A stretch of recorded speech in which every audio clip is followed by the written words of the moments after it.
बिस्मिल्लाहिर्रहमानिर्रहीम। अस्सलाम वालेकुम नाज़रीन, इरफान हाशमी आपको पॉलिटिकल डायरीज में खुशामदीद कहता हूं और मेरे साथ मौजूद हैं अजहर सदीक साहब। आज दो जो डिटेल्ड जजमेंट्स आई हैं इस पर तफसील से हम बात करेंगे। और अजहर सदीक साहब, मेरा ख्याल है कि सर, जो लाहौर हाई कोर्ट के बाहर जो आम आदमी साइकिल पर गुजरता है ना, मोटरसाइकिल पर, चिंची के ऊपर, और वो रोजाना जब भी गुजरता है, वो हाई कोर्ट की बिल्डिंग की तरफ देखकर जो है ना, वो मुस्कुराता भी है और आसमान की तरफ देखता है और कहता है कि अच्छा, ये वो बिल्डिंग है जहां से शरीफों को इंसाफ मिलता है। तो सर, ये तो मजाक बन गया है। आपने वो जजमेंट्स पढ़ी हैं डिटेल्ड जो आई हैं, और यकीनन आपने तो पढ़ी होंगी। उसमें सर क्या क्या लिखा गया है, जस्टिस काजी फाइज ईसा का के की जो जजमेंट है उसका हवाला दिया गया। हम तो पहले ही बहुत देर से कह रहे थे कि जनाब, ये तहरीक जो है वो उसका आगाज हो चुका है, अपने जजेस इंडक्ट किए जाएंगे सिस्टम में, अदालतों से ये सुरखरू होंगे। उन्होंने कहा कि वो जो मुहावरा मशहूर था ना कि यार अच्छा वकील कर लो, उन्होंने कहा नहीं, अच्छा वकील नहीं करना, जज कर लो। तो सर, ये जज करने से भी आगे बात निकल गई है। अच्छा वकील भी पीछे रह गया, अच्छा जज भी पीछे रह गया। वो ये कहते हैं कि अपना जज जो है ना वो इंडक्ट कर दो। तो सर, पता नहीं मैंने तौहीन अदालत कर दी है या नहीं कर दी। अब आप अच्छा अच्छा। बताएंगे ये सारा। अच्छा इरफान हाशमी साहब, ये जरा लाइटर मूड पे लेते हैं। जरा आप जरा जो बात अभी की है ना, इसको लाइटर मूड में। ये आम आदमी की आवाज है, आम आदमी की आदमी आपसे सोचता है, और हमारा काम है उसको क्लियर करना, जहां कमियां कोताहियां हैं वो बताना। ये देखिए, मेरा परसेप्शन, मैं जो कि बड़े अरसे से डिफेंड करता हूँ, हमेशा जुडिशरी को मैंने डिफेंड किया है। और उसकी वजह मैं समझता हूँ कि बतौर इंस्टीट्यूशन, अगर हम अपने इदारों की तौकीर खत्म कर देंगे तो मसाइल बड़े पैदा होंगे। सियासतदान तो यही चाहता है कि ये तौकीर खत्म हो और उसको एडवांटेजेस मिले। लेकिन अब हो ये रहा है कि छुट्टियों वाले दिन हमने किसी दिन पनामा, सॉरी, हुदैबिया पे भी बड़ी डिटेल डिस्कशन करनी है, क्योंकि सिर्फ ये आजकल की बात नहीं है। हुदैबिया के केस में लाहौर हाईकोर्ट से क्या प्रिविलेज बना, कैसे जो रेफरी जज साहब थे मुल्तान से लाहौर आए, फिर यहाँ आपने देखा वही जज साहब थे जो मुल्तान से लाहौर आए, उन्होंने ही हफ्ते वाले दिन केस सुना था हमजा का। वो जो बात है ना, आप यहाँ तक कि कुछ चीजें ऐसी हैं जो इंसान के लिए मसाइल पैदा करती है। मिसाल के तौर पर अगर ये शहबाज शरीफ का ब्लैक लिस्ट वाला केस देखा जाए, तो ये इतराज लगा था। अमूमन होता है जब इतराज लगता है, इतराज दूर करता है, तो एक दो दिन लग जाते हैं मेन केस लगने में। हम्म। अमूमन ये होता है, को बहुत दौड़ लगानी पड़ी, बड़ा जोर लगाए हम भी कोशिश करते हैं। मेरा ख्याल है शाज़ो नाज़िर कोई 1000 केसों में 1-2 केस ऐसे होंगे जो एतराज लग के रोजाना उसी दिन केस फिक्स हो जाता है। फिर सर, ये उसी दिन फैसले में बैठ क्या के है? Let's come to the decision, जो डिटेल डिसीजन आई, क्योंकि दो है, हमने लंबी बात इस पे करनी होगी।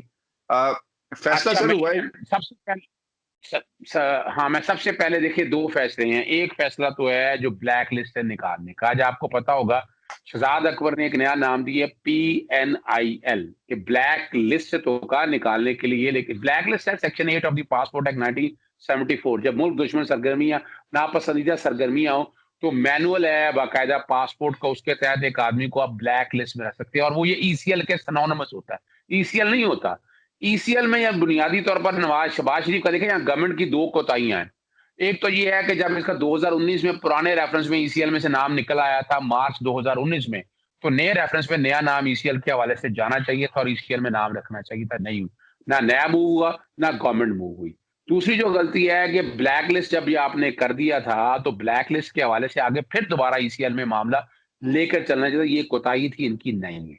दूसरा जो बात बड़ी सीधी सी है, जब हाईकोर्ट के सामने उनका डेप्यूटी अटॉर्नी जनरल जब पेश हुआ, तो पेश होके बड़ा सीधा सा कह दे, उन्हें डायरेक्टर लॉ या डिप्टी डायरेक्टर लॉ को बुलाने की जरूरत कोई नहीं थी FIA का। उनका ये, क्योंकि इस्लामाबाद से मॉनिटर हो रहा था, वो कहते हैं कि बाकायदा इसको नोटिस दें। हाईकोर्ट को भी ये चाहिए था कि नोटिस दे के बात सुनते। इंप्रेशन ऐसा जो बना है वो यही हुआ है कि उसी दिन फैसला हुआ, उसी दिन ऑर्डर दिया। और ऑर्डर देखें ना, और कमाल देखें, उनका दीदा दलेरी ये देखें कि टिकट पहले ले लेते हैं। कल जाने यानी आज जाने का टिकट पहले ले लिया और कोर्ट में जाकर बताया ये टिकट ले लिया। यानी वो नहीं सर, इतने वो कॉन्फिडेंट थे। सर कॉन्फिडेंट नहीं है तो चलो, कॉन्फिडेंट की बात भी है। उनके लिए क्या मसला है सर? 3-4 लाख की चले, अगर इवन के बिजनेस क्लास में हो तो 15 लाख की टिकट होगी, इससे क्या फर्क पड़ता है? कोई फर्क नहीं नहीं पड़ता। नहीं, वही शहबाज शरीफ, नहीं नहीं शहबाज शरीफ नहीं को नहीं, फर्क पड़ता है 15 लाख की टिकट से? नहीं नहीं, उससे कोई फर्क नहीं पड़ता। लेकिन एक आम आदमी को परसेप्शन तो देखे ना, ये ज्यादती है कि आप खुद मौका फराहम करते हैं कि लोग बातें करें। यानी आपको कंफर्म टिकट की क्या बात कहने की जरूरत है? यानी आपने बाकायदा देखे ना, या तो अदालतों में प्रेशर डालें, दो बातें हैं ना, या आपने ज्यादा प्रेशर डालने की कोशिश की है, डॉक्टर की मेडिकल की अपॉइंटमेंट आपको आज याद आया है, आपकी जमानत हुए कितने दिन हो गए हुए हैं, आपकी जमानत गाल में 24 अप्रैल की हुई है, तो 24 अप्रैल से अब तक आप खामोशी से बैठे हुए हैं। इसका मतलब है आप ताक में बैठे हुए थे, आप पूरी प्लानिंग बना रहे थे कि छुट्टियों से पहले बैठ गई, और ये निजाम खराब करने में तो सियासतदानों का सत्यानाश है। और इसका डिसएडवांटेज, ये हमारी अदालतों को सोचना पड़ेगा कि सियासतदान अगर सिस्टम में तो बैठकर बेवकूफ बना रहा है तो हमें सर नहीं, हमें जागना नहीं, होगा। I don't agree with this statement कि अदालतों को सोचना पड़ेगा। अदालतें पता क्या कहती हैं? माशाल्लाह आपकी सर इतनी ज्यादा स्टैंडिंग होगी। अदालतें ये कहती हैं, जब कोई केस सामने आता है जिसमें वो देखते हैं कि इसने वाकई एक बंदे ने जुर्म किया है, वो कहते हैं कि सबूत किधर है, सबूत लेकर आए। अदालतें कहां से खुद सोचती हैं सर?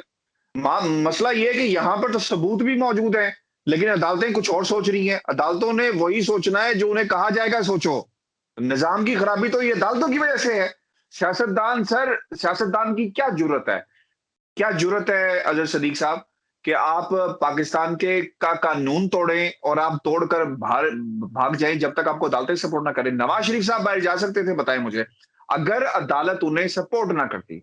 जस्टिस काजी फाजीसा के फैसले के आने के बाद, जिस तरह हुआ ना, कोर्ट हुआ है ना सर इसके अंदर, और क्या खूबसूरती से कोर्ट हुआ है, उसने तो राह हमवार कर दी है बहुत सारे फैसलों को जो आने वाले हैं। और वो कहेंगे कि सुप्रीम कोर्ट ऑफ पाकिस्तान का, इज्जत जनाब, वो जो हमारा बड़ा जो कोर्ट है उसका फैसला है, ऑनरेबल का लफ्ज इस्तेमाल किया जाएगा। सर ना करें, सियासतदान नहीं, इस निजाम की तबाही की जिम्मेदार वो अदालतें हैं जहां पर आप रोजाना पेश होते हैं। अच्छा देखिए, आप बातें जो आप कर रहे हैं ना, ये परसेप्शन बहुत तेजी से डेवलप हो चुका है और हमें डिस्पेल, यानी ये सोचना पड़ेगा। मैं अदालतों में देखे ना, मैं कह तो सकता हूँ ना। और जो आपने बात की है, हम जरा हट के आ जाते हैं तफसीली फैसला जो 28 सफ़ों का है। जस्टिस अली बाकर नजफी, जस्टिस मिस आलिया नीलम और जस्टिस सईद शहबाज रिजवी, 28 सफ़ों का फैसला है और ये 7 अरब रुपए के करीब है। और मैं हैरान हूँ, एरोनियस फैसला मैं कहता हूँ, ये फैसला कानून के खिलाफ है।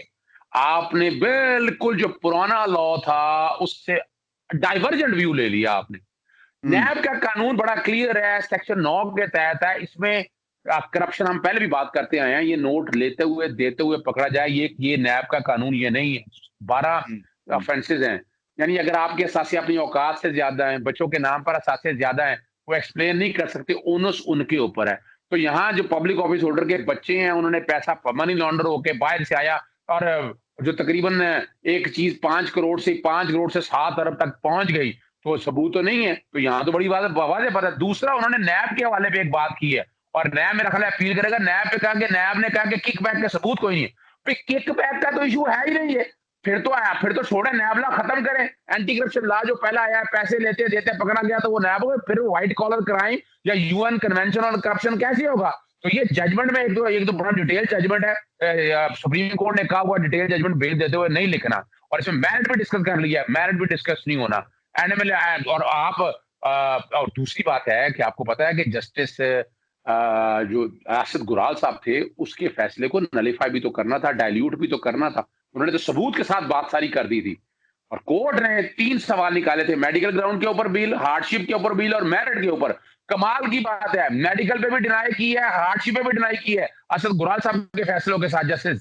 लेकिन जस्टिस सरफराज जोगर साहब के फैसले, वो जो मेरिट के ऊपर है, वो बेल दे दी है। और आपने लॉ जो है ना बिल्कुल नई डायरेक्शन में ले आए। और आपने सही कहा, जस्टिस काजी फायज ईसा का केस पे रिलाय किया गया है। जो यानी जहाँ भाई वो मिसेस के नाम पर हैं, तो यहाँ जिक्र फिर यहीं तक नहीं है, उससे आगे भी गए हैं।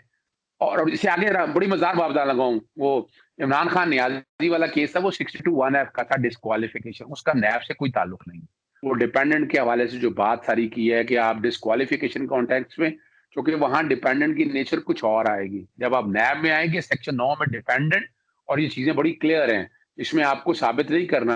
तो वो इमरान नियाजी के केस का भी जिक्र किया हुआ है इसके अंदर। और ये भी एरोनियस है जजमेंट इस बात की, जहां नैब पे कहा है कि आप कोई करप्शन के हवाले से, किकबैक के हवाले से नहीं आ सके। और अभी तक पता नहीं नैब नैब ये फाइल करता है या नहीं करता, नैब इस केस को, इसकी अपील करता है या नहीं करता। हमने पहले भी कह दिया था कि, और एक और बड़ी मजेदार बात है इरफान हाशमी साहब, हमने ये सवाल उठाया था कि रेफरी जज के तौर पर हाईकोर्ट के रूल्स 5 और हाईकोर्ट रूल्स एंड ऑर्डर और 376 जो है सीआरपी से देखा जाए ये एक जज के पास जानी चाहिए थी, ये 3 जजों के पास क्या गए। अब 3 जज और एक 4 जज, 4 जजों का फैसला होगा, ये प्रेसिडेंट सेट की जाएगी। जो डिवीजन बेंच का हर कोई फैसला आएगा उसमें कहेगा कि ये वाला फैसला आपके पास सामने मौजूद हो गया, ये 4 मेंबर बेंच का फैसला है। अब याद रखिएगा, यानी यहाँ एक नई ऐसी प्रेसिडेंट सेट होगी तो ये जजमेंट का फील्ड में रहना बड़ा डेंजरस है।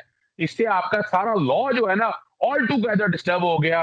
और बात आपकी यही है कि जस्टिस काजी फाइसा के रेप्रिकेशन बड़े खतरनाक है आने वाले दौर के अंदर। उसमें लगता यही है कि जो करप्ट प्रैक्टिस जो है सेक्शन 9 एक तरह से बिल्कुल डाइल्यूट हो जाएगा, नलीफाई हो जाएगा, और जो करप्ट लोग हैं उनके गरीब घेरा तंग करने में बड़े मसाइल बने। दूसरा केस भी तो देखे ना, शहबाज शरीफ साहब का, जिसकी बात हम कर रहे हैं, ब्लैक लिस्ट में से निकाला, और सारा सर खबरें ये आ रही हैं कि शहबाज शरीफ ने और बड़ी चालाकी के साथ ये केस जो है वो फ्राइडे को लगवाया, फैसला आ गया ताकि चुप करके निकल जाया जाए। लेकिन हुकूमत भी अपनी फेस सेविंग में लगी हुई है, वो कभी ऐसे होती है कभी ऐसे होती है। फवाद चौधरी साहब कभी बयान देते हैं हम ये कर देंगे हम वो कर देंगे, और सर करना की है इन्होंने, मैनू यह दस दियो कौम ਨੂੰ क्यों बेवकूफ बना दें। ਤੁਹਾਨੂੰ याद एक पहले भी फैसला सर आया था जिसमें कहा था कि ताकतवर के लिए और कानून और कमजोर के लिए और कानून। तो chief justice of Pakistan Asif Saeed Khosa साहब ने कहा था कि जनाब ये ताना हमें ना दें। और भाईजान फिर किसको ताना दें? अदालतों को देंगे ना। अब किसको ताना दें बता दें। अब भी तो ये रस्साकशी हो रही है ना, और वो कुछ लोग चाहते हैं कि शहबाज शरीफ साहब बाहर जाएं, कुछ लोग चाहते हैं कि वो अंदर ही रहें। जो चाहते हैं अंदर रहें वो हुकूमत के लोग हैं, और जो चाहते हैं कि वो बाहर जाएं वो बात करें। तो उनका पंगा पड़ा हुआ है ना। I don't know the word is पंगा is right in this platform, लेकिन वो पंगा सर ये ले लिया ना इन्होंने कि आपने बुजदार को सर घर नहीं भेजा। तो अब दिस इज अ प्राइस।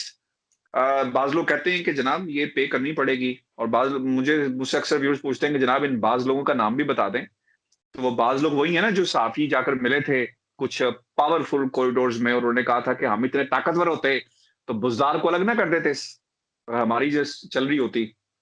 तो सर ये कौम को सोचना पड़ेगा। और सवाल आपके लिए ये है कि शहबाज शरीफ साहब बैठ जाएंगे कि नहीं जाएंगे आप?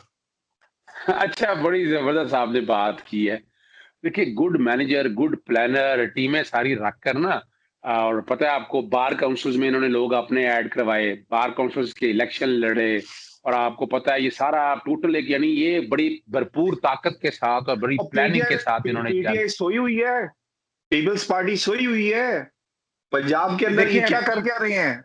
मतलब यही तो वो थी जो हम बातें रोते थे कि जनाब खुदा के लिए तंजीम तंजीम साजी करो, तलाल चौधरी वाली तंजीम साजी नहीं, एक नंबर तंजीम साजी करो, अवाम तक पहुंचो, इंस्टीट्यूशंस के अंदर अपने बंदों की रिप्रेजेंटेशन होनी चाहिए ना सर, फिर तो निजाम आगे बढ़ेगा। मसला ये है कि इन्होंने किया ही कुछ नहीं। अब ऐसे फैसले आते हैं तो फिर चीखें निकलती है। अच्छा देखिए, यहाँ हम एक चीज जरा क्लियर कर दें, यहाँ बैठ के जो आपने बात की है, ब्लैक लिस्ट में नाम होना कोई इतनी बड़ी बात नहीं है, ये अमूमन आता है, और अदालतें पहली पेशी के ऊपर ब्लैक लिस्ट में से नाम नहीं निकालती, ये भी बात एडमिटेड है। इस तरह की कोई हम्म, शाज़ो नाज़री केस ऐसा होगा, नोटिस होना है, हम्म, जवाब आना है, एक्सप्लेनेशन देनी है, फिर हालात और हम्म, वाकया देखने हैं। और मेडिकल ग्राउंड्स के ऊपर ऐसे हालात भी नहीं थे, मेडिकल रिपोर्ट भी कोई ऐसी नहीं थी कि अगर वो कल नहीं जाएंगे। असल जो बात है आपको पता है, इनकी ईदें जो है ना इन सियासतदानों की पाकिस्तान में नहीं होती, ये परेशान है, इसलिए ईदें इन्होंने बाहर करनी है। कोई उठाकर नवाज शरीफ खानदान देख लेना, पूरी तारीख उठाकर देख लें इन्होंने कितनी ईदें और कितने त्योहार पाकिस्तान के अंदर मनाए। और जहां तक देखें गवर्नमेंट स्टांस क्या ले लेती, गवर्नमेंट ने स्टैंड तो बिल्कुल ठीक लिया ना। गवर्नमेंट ने स्टैंड क्या लिया है? गवर्नमेंट ने स्टैंड ये लिया है, उन्होंने कहा कि भी अदालत ने फैसला बहुत जल्दबाजी में किया है, ब्लैक लिस्ट में नाम मौजूद है। और दूसरी ये है, आप देखें इस हद तक कॉन्फिडेंट थे कि सर्टिफाइड कॉपी लगाई, पहले जाके हम्म। भाई एफआईए को दो, इंटीरियर को भिजवाओ, वो बकायदा प्रोसेस करें, प्रोसेस करके नाम निकलवाएं, वो लेके सीधा एयरपोर्ट चले गए। अब एयरपोर्ट का सिस्टम ऐसा है कि जब तक वो कंप्यूटराइज सिस्टम के अंदर आप ब्लैक लिस्ट में से नहीं निकले होंगे, उन्हें ऑर्डर से कोई नहीं लेना। उन्हें तो इम्प्लीमेंट वो करना है जो सिस्टम अपडेट होगा, वो कोई देखे। और वहां जाके तमाशा बनवाया, यानी वहां भी मजलूम बनने की कोशिश की, सियासत वहां भी बात नहीं आए, उन्हें पता था ये होना है, इसलिए ड्रामाबाजी की उन्होंने। और आज मिसाल का यानी फ्राइडे वाले दिन, ये पहले केस है, सैटरडे को एफआईए वगैरह को छुट्टी होती है, उन्होंने इसलिए भी किया था इसकी कोई अपील ना फाइल हो सके, और शहबाज शरीफ साहब अगले दिन ही तो निकल के यहाँ से चले जाए। वरना अमूमन ये होना था, गवर्नमेंट ने इस मामले में हर्डल क्रिएट करनी थी। लेकिन एक और बिल्कुल बात है, सही। On a lighter mood, deal हो चुकी है कहीं ना कहीं, किसी जगह कोई ना कोई हमदर्द बैठे हुए हैं, कोई ना कोई हमदर्द बैठे हैं जो सर इन चीजों को सर देख रहे हैं। सर मेरे ये हाथों की तरफ देखे, मैंने जोड़ ली है सर, कहीं ना कहीं डील, और सर डील हो गई है। डील रहता क्या पीछे? अब पीछे रह क्या गया है? खुदा के लिए इसी इसी इस बंधे हुए हाथों की तरफ देखें और सर ऐसी बातें मत करें। व्यूअर्स, ये हमारा आज का शो था और मैंने बड़ी बदतमीजी के साथ अज़हर सिद्दीकी साहब को चुप करा दिया, लेकिन सर ये कौम भी ये देखिए सर फिर हाथ बंधे हुए हैं हमारे। ना करें सर, मत करो सर। लेकिन इस पे हमारी तफसीली बात होनी है, जरा डील पे बात होनी है, फिर सर बात करेंगे हम। सर होनी है, लेकिन सर ये देखिए सर मेरे हाथ बंधे हुए हैं और पूरी कौम के हाथ इस सिस्टम के आगे बंध गए हैं। व्यूअर्स, हमारा आज का शो था। यार देखिए मैं बताऊं ना, 1 मिनट रुकिएगा। देखिए मैं हमारे नाज़रीन के लिए ये बात है। आप लोग देखें, ये जो बात है हमें ना, ये हमारा डाइवर्जेंट व्यू होते हैं। आम आदमी के लिए नाउमीदी नहीं है, खुदारा नाउमीद नहीं होना आपने। हम नाउमीद नहीं है, हम डिस्कशन करते हैं ताकि फूड फॉर थॉट आए, आप लोगों सर की तरफ से कोई राय आए। आम बंदा रोजाना हाई कोर्ट की तरफ देखता है और कहता है वाह रे मालिक, मुस्कुराता है, मायूसी में हंसता है और चला जाता है। आप कहते हैं कि वो मायूसी। अच्छा वकील नहीं कर सकता भाई, ये भी उसका कसूर है ना कि वो पाकिस्तान में कैसे पैदा हो गया। बड़ा अच्छे से वकील करे, करोड़ों रुपया लाखों रुपया फीस कर दे और जाकर फिर जाके इंसाफ लेना, ये क्या वो कसूर नहीं है आम बंदे का? उसकी जरूरत कैसे हुई आम बंदे की बैठकर कि वो अच्छे वकील किए बगैर इंसाफ लेने के लिए आ जाता है यार? बहुत ही बड़ी बात है, जबरदस्त साहब ने ये नुक्ता जो है वो छेड़ दिया है। On a serious note viewers, ये निजाम है जिसकी कीमत हम सब अदा कर रहे हैं, क्योंकि जब आप वोट देते हैं ना, पहले तो आप सारे घर से बाहर निकलते नहीं है। 22 करोड़ आवाम में से अगर 16 करोड़ भी रजिस्टर्ड वोटर्स हैं, मैं इंशाल्लाह इस पे काम कर रहा हूँ और आपके सामने लेकर आऊंगा। सारों को वोट डालना मस्ट होना चाहिए, क्योंकि हम जिस सोसाइटी में रहते हैं वहां पे गिनती है कि जनाब इतने बंदे मेरे साथ हैं, इतने बंदे तुम्हारे साथ हैं। लिहाजा एक निजाम को वजह कर दिया जाए, शऊर कम है, तो हमें वोट को मस्ट करना होगा। अगर इसी तरह जमहूरियत, इस किस्म की जमहूरियत हम चाहते हैं, खुदारा वोट तो फिर पूरे डालें ना, सब डालें। ये नहीं हो सकता कि 3 करोड़ एक जमात वोट ले, मिसाल दे रहा हूँ सिर्फ, 3 करोड़ अवाम एक वोट ले, रजिस्टर्ड वोटर में से जितना उनका बनता है हिस्सा उन्होंने वोट लिया और वो हुकूमत बना ले, और 3 करोड़ अवाम यानी 3 करोड़ का फैसला बाकी जो 19 करोड़ अवाम है उसके ऊपर मुसल्लत कर दिया जाए, तो फिर सर ऐसा ही कुछ होगा। कमेंट्स हमने जरूर भेजिएगा। मुझे और अजहर सिद्दीकी साहब को इजाजत दीजिए। अल्लाह ने के बाद।